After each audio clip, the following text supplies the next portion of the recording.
E aí eu lembrei de um tema, até comentei com os irmãos, o que a vida precisa ter para que ela valha a pena ser vivida, né?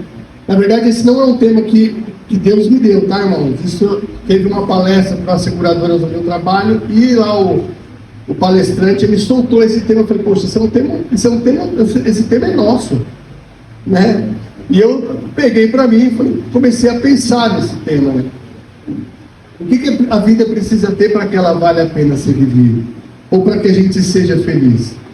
Sabe? Então, eu acredito, irmãos, que não tem problema quando a gente deseja coisas. O problema é quando a gente não considera o Senhor no momento que a gente está passando, ou nos momentos de dificuldade que a gente está passando. Eu queria ler um texto com vocês. Aliás, eu nem li nada ainda, né? Vamos abrir no Salmo 128. Abra a tua Bíblia comigo. Tem gente que já sabe de cor esse salmo, né? Salmo 128.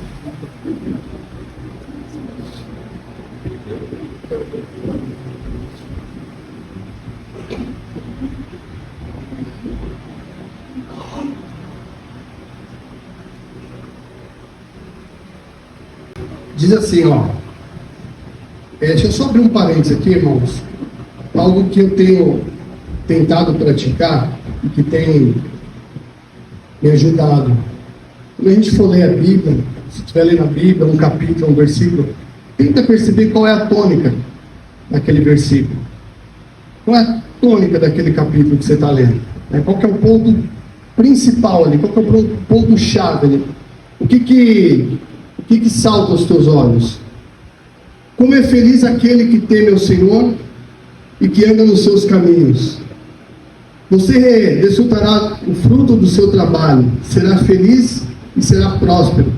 Sua esposa será como a videira frutífera que floresce em seu lar. Seus filhos serão como os brotos da oliveira ao redor da sua mesa.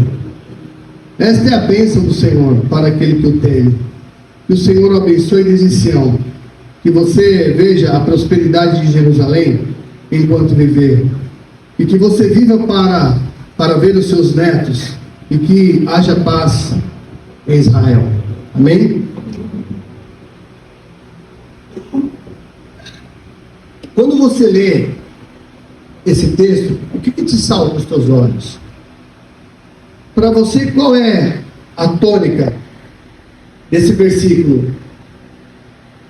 Como é feliz, ou bem-aventurado, não sei como é que está na tua Bíblia, né?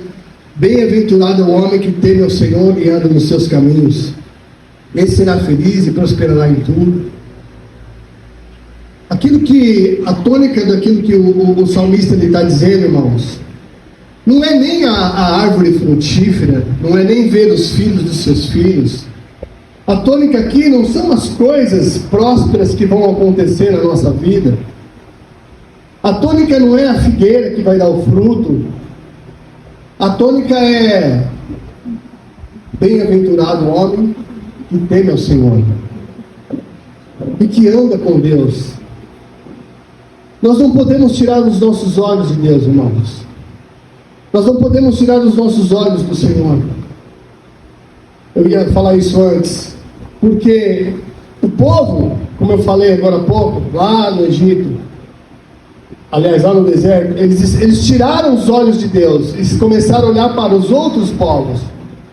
Eles não estavam considerando o que Deus tinha para eles. Eles não estavam considerando que Deus havia tirado eles de um lugar para trazer eles para que Deus pudesse cumprir o propósito da vida daquele povo.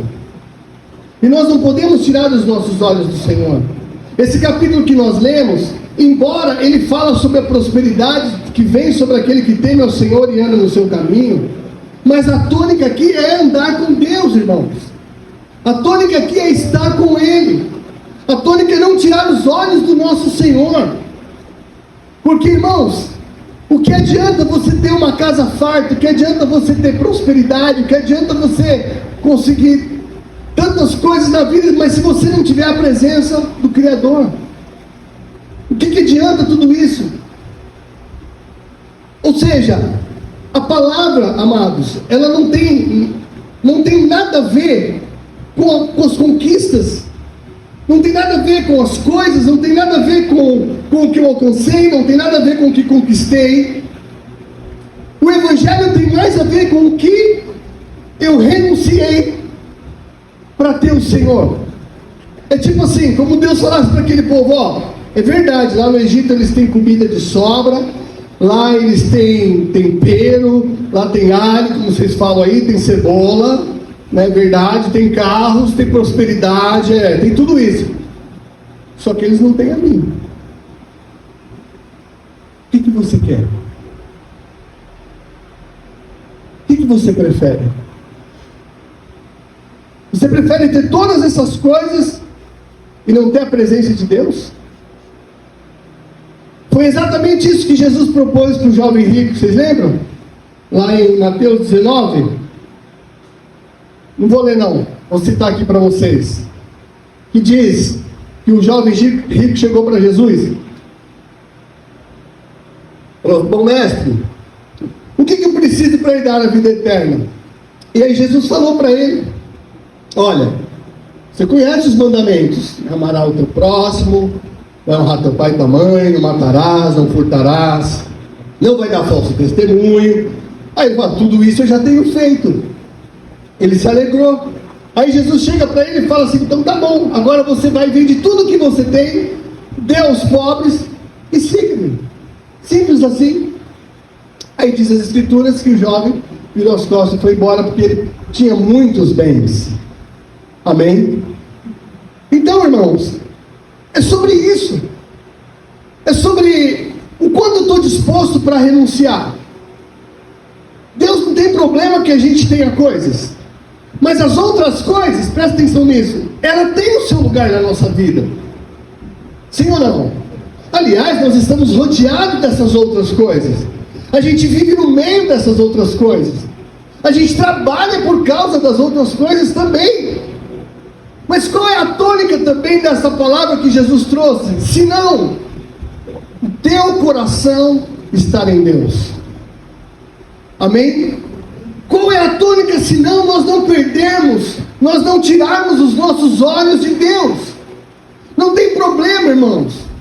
Mas a questão é que, invariavelmente, a gente vai tirando os olhos de Deus e vai colocando nas outras coisas. Jesus falou em Mateus 6,33, buscai em primeiro lugar o reino de Deus e a sua justiça, que as outras coisas. Quais são as outras coisas? Fala para mim, para você, o que vem na tua cabeça quando fala outras coisas? O que você acha que é? É tudo, irmãos. É a vida, é o cotidiano, é o que, as necessidades do dia, é o dinheiro também, são as outras coisas. Amém?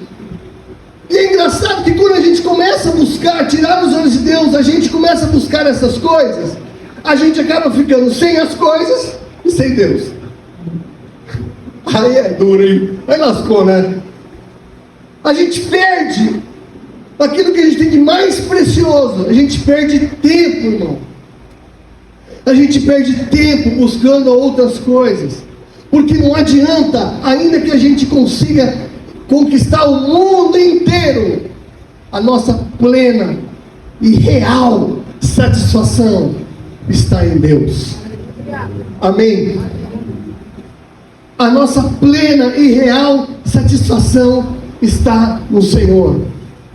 Porque não há nada melhor do que estar na presença de Deus. Sim ou não?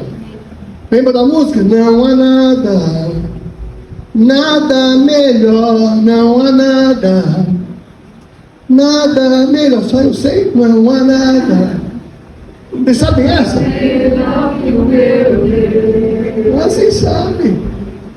Não há nada, nada melhor, não há nada, nada melhor, não há nada, nada melhor que o meu Deus. Amém? Não há nada melhor que o teu Deus, irmãos. Nada nessa vida, eu queria que você pensasse nisso, nada nessa vida pode suplantar a presença de Deus na nossa vida. Nada, nada. Quantas pessoas a gente conhece que tem tudo, mas não conseguem viver, mas não sabem o que é viver, porque não tem a ver com coisas, não tem a ver com o que eu tenho, não tem a ver com o que ele conquistou, não tem a ver com dinheiro, não tem a ver, irmão, tem a ver com quem eu estou, tem a ver com quem eu estou e quem está do meu lado, na minha vida, na minha casa, sabe? Tem a ver quem é que é a minha companhia. Quando a nossa esposa não está em casa, o marido aí, vê se vai concordar comigo, fica um vazio ali, não fica? Por mais que às vezes elas pegam no nosso pé, mas quando elas não estão, está faltando alguma coisa, está faltando um incômodo aqui. É brincadeira, mas faz uma falta, não é verdade? As meninas foram, os jovens foram para o Rio de Janeiro esses dias aí. Rapaz, a casa ficou sossego. Estou sossego, rapaz. O primeiro dia, né, os primeiros dias a gente, nossa, uau, que legal, né? Você fica à vontade, anda sem camisa, né? Fica tudo. Mas para o terceiro dia já começou a fazer falta, sabe? As bichinhas. Olha lá, meu beijinho. Já começou a fazer falta. A Roberta olhou para mim e falou assim: nossa, amor, não sei você, mas eu estou sentindo uma falta das meninas. Aí sabe o que ela fez? Começou a falar com as gatas: minha filha, não, não adianta você querer substituir pelo outro. Aí eu fico imaginando, meu amigo, vocês sabem o que eu estou falando. Mas agora imagine você viver uma vida sem Deus. Imagine você sem a presença do Criador. Jesus disse assim, ó: eu sou o caminho, a verdade e a vida. Ou seja, irmãos, se a gente não tiver na presença do autor da vida, a vida não faz sentido. Não tem sentido viver. Se a gente não descobrir essas coisas, se a gente não se aperceber dessas coisas, se nós nos despertarmos para essa verdade, a vida não vai fazer sentido, irmãos. Não tem sentido algum. Viver para quê então, sem a presença do Criador? Eu não sei se vocês estão entendendo, mas quando a gente encontra com Cristo, tudo muda. Tudo muda, parece que algo vira uma chave lá dentro da gente. Vira a chave não, vira a porta toda, eu acho. Porque tudo começa a fazer sentido. E aí você lê nas escrituras, os discípulos, quando encontravam com Jesus, eles largavam suas redes, largavam suas famílias e iam seguir Jesus. Você fala, meu Deus, mas o que aconteceu? Como assim? Como é que é isso? Porque quando a gente se encontra com o Criador, quando a gente se encontra com o autor da vida, aí dá vontade de viver, irmão. Amém? Aí dá vontade de viver de verdade. Sabe por que muitas vezes a gente tem vontade de desistir, de ir embora, de morrer? Porque a gente está saindo da presença de Deus. Porque na presença da vida, a vida. Posso ouvir um amém? Amém. Porque na presença de Jesus, a vida, irmão, não dá vontade de morrer. Dá vontade de viver para Ele. A gente até fala assim, puxa vida, eu lembro quando eu me converti, eu falei, puxa vida, se eu soubesse que andar com Cristo é tão bom, eu teria virado crente antes. eu teria virado crente antes. Mas porque faz sentido a vida com Cristo. Amém? As coisas se encaixam, vale a pena viver. Fala assim para mim, vale a pena viver. Vale a pena viver. Na presença do Criador. A palavra fala lá em João 12, 3, que havia uma mulher, a irmã de Lázaro, chamada Marta e Maria. E aí, quando Jesus entrou na casa, diz que Maria pegou um nardo precioso. Vocês lembram dessa passagem? Todos lembram? E Maria despejou esse nardo precioso aos pés de Jesus. E às vezes a gente lê isso sem muito entendimento. Tanto é que o negócio foi sério que aconteceu ali, que um dos discípulos de Jesus se escandalizou e falou, mas por que fez isso? Por que não vendeu esse nardo precioso e deu o dinheiro para os pobres? Porque de verdade, aquele óleo era precioso, aquele perfume era muito precioso. As mulheres na época, elas tinham o hábito, a cultura, na verdade, de ajuntar o dinheiro para comprar esse nardo, para no dia da noite de núpcias, para que ela pudesse derramar na presença daquele que seria o seu sustentador. Vocês conseguem me entender? Eu não sei se vocês sabem, mas a mulher na época, ela não era igual a mulher de hoje, que é independente, que pode trabalhar, que pode viver a vida normal, que pode seguir. Não. A mulher, ela tinha que ter um homem para sustentar ela. E eu acredito que naquela casa quem sustentava era Lázaro. Sim ou não? O irmão delas, Lázaro, Marta e Maria. Eu acho que foi por isso que Jesus ressuscitou Lázaro, viu, gente? E duas mulheres sem marido, cara, imagina. Eu não sei, pode até ser verdade isso, né? A gente não sabe. Mas, quando aquela mulher, Jesus adentrou ali, ela entendeu no seu coração quem era o sustentador da vida dela. E ela pegou aquilo que ela juntou por meses. Alguns estudiosos dizem que o valor equivalente a um ano de trabalho. Um ano de trabalho. Ela pegou aquele valor todo e despejou aos pés de Jesus, declarando: Jesus, tu és o motivo da minha vida.